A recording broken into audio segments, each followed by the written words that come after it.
Last winter, I was walking through a park near my apartment when I came across 5 young boys attempting to smash an object with a hammer. Granted, Chicago children are probably more violent than most, but I am not used to seeing such things in my particular neighborhood.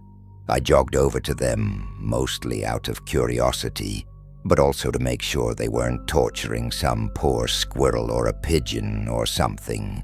If I had known the sort of thing I was about to come in contact with, I would have probably went home and bolted the door.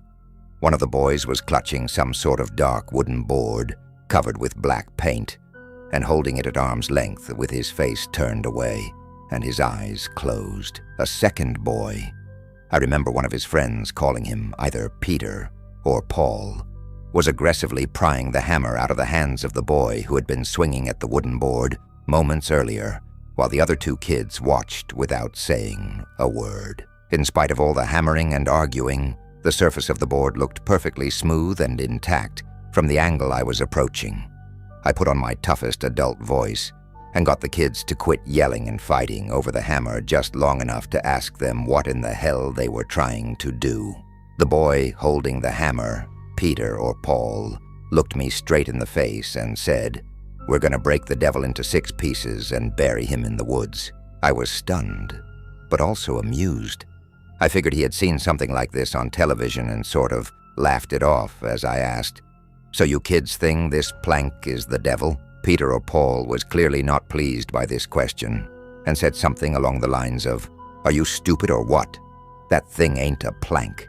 As I took my first look at the wooden board up close, I was surprised to see that the entire surface had not been painted with black paint, as I had at first thought. It was actually hand-painted to the point that it was nearly covered with a language I wasn't familiar with. It looked vaguely Asian or Middle Eastern. It was entirely alien to me, aside from the upper left and right corners, which displayed very detailed paintings of the sun and moon. In the center of both the sun and moon were unnerving faces with blank expressions. As I thought about this last detail, it became clear to me that this board was some sort of antique, handmade Ouija. Peter or Paul explained to me that his grandfather owned an antique store and was on his deathbed. He had requested that the boy's mother take this board from his store safe and break it into 6 pieces and dispose of it immediately, burying each piece in the woods, not less than a mile apart from each other. He would not say why this had to be done, but continuously referred to the board as that wooden devil. When the boy's mother had refused, thinking it ludicrous as any rational person would, the grandfather had enlisted the boy and his friends, given them the store key, and told them the safe combination. I remember he kid telling me he was disappointed. He had always thought the safe held his grandfather's stash of ancient pirate treasure. Upon grabbing the wooden board from the safe, however, the boys had run into 2 problems. Firstly, the board was hard as stone, and the best way to break the thing was turning into a point of argument now that the hammer had failed.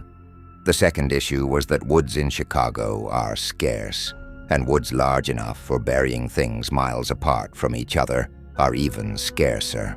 Realizing it was most likely not the best idea to get in the way of a group of kids' family issues when a hammer and a wooden slab are involved, I figured my best option was to break the thing myself to make sure the kids didn't get themselves hurt, then be on my way. This proved to be extremely difficult.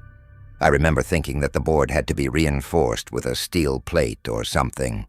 I was beating on the thing with the hammer for the 100th time when I remembered that I had a hacksaw I had bought to remove a broken tree limb 2 years earlier and had never touched it since. I told the kids to sit tight and jogged down the block to my apartment. By the time I got back, it was snowing, and the boys were picking up the snow and throwing it at each other in clumps rather than snowballs. It was an unusually mild winter for us last year, and I think this may have been the beginning of the only snowstorm we had all year, if I remember correctly. The 5 of them continued to play with the snow as I hacked into the board with my saw, It took an unusually long time, but it worked.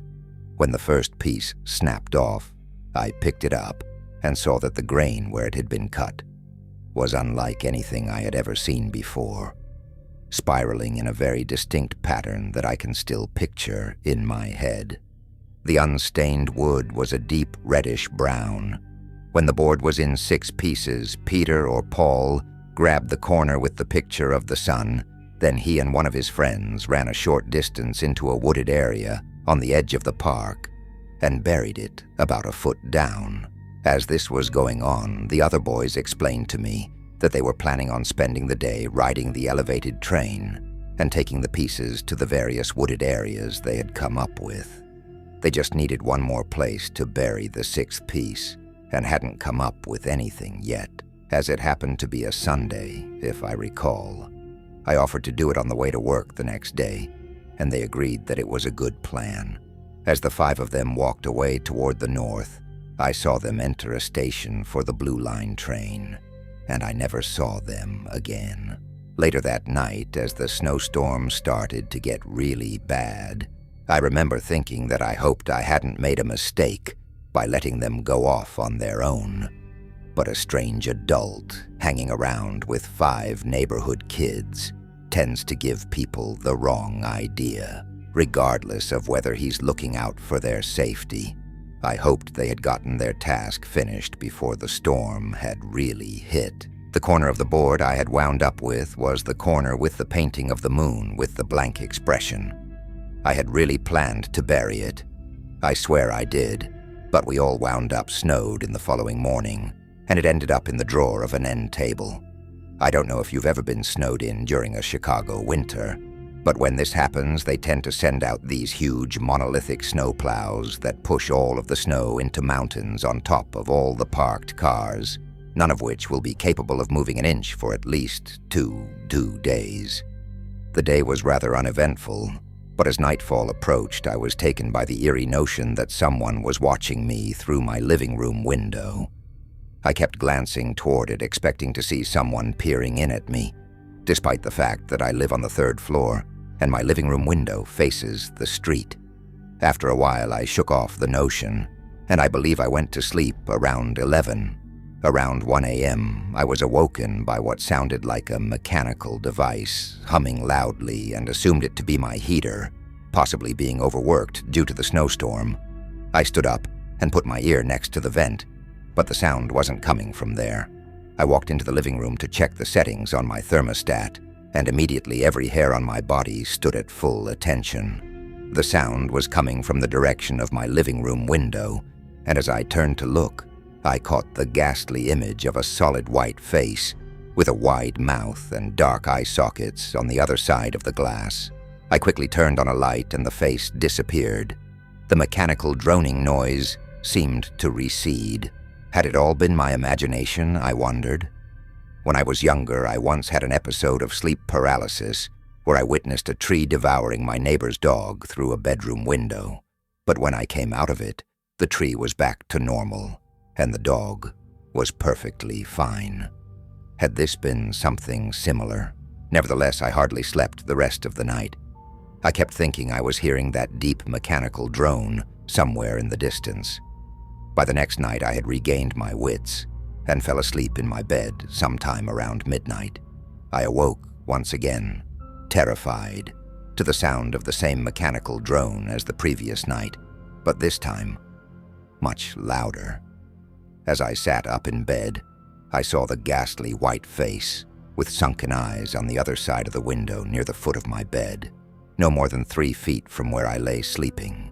It had no neck, arms, torso, nothing.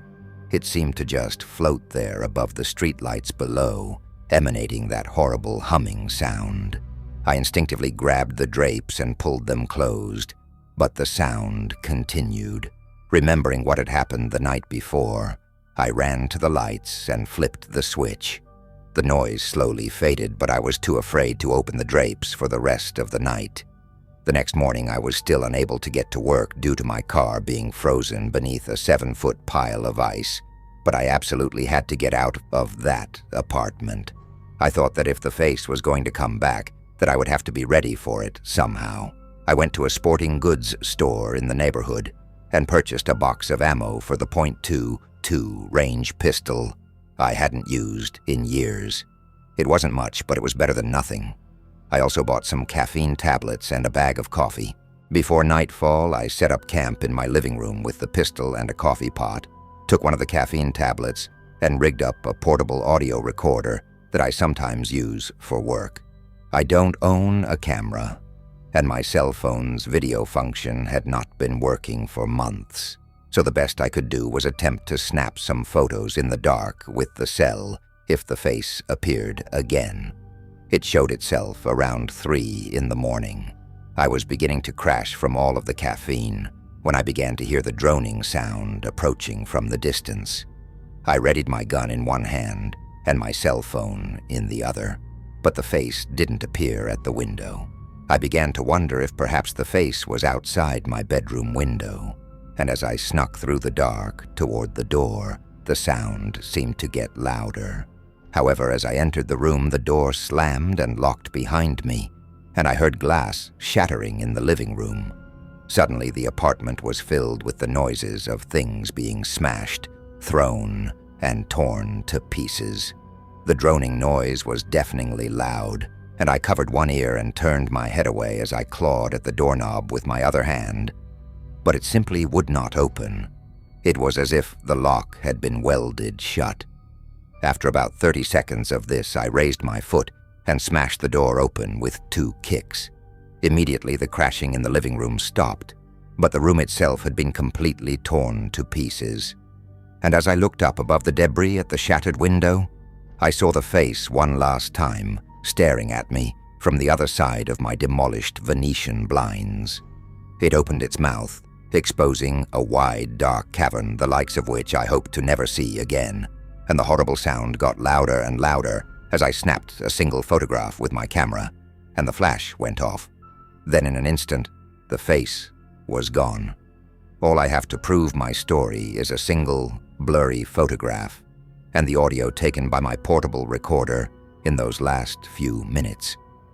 But the thing about it that disturbed me the most is the corner of the wooden board with the painting of the moon was sitting atop the debris in the exact center of the room, and the face had been altered so that the expression was identical to what I had just seen in the window pane, with the wide, gaping, cavernous mouth. I buried it in the woods the following morning.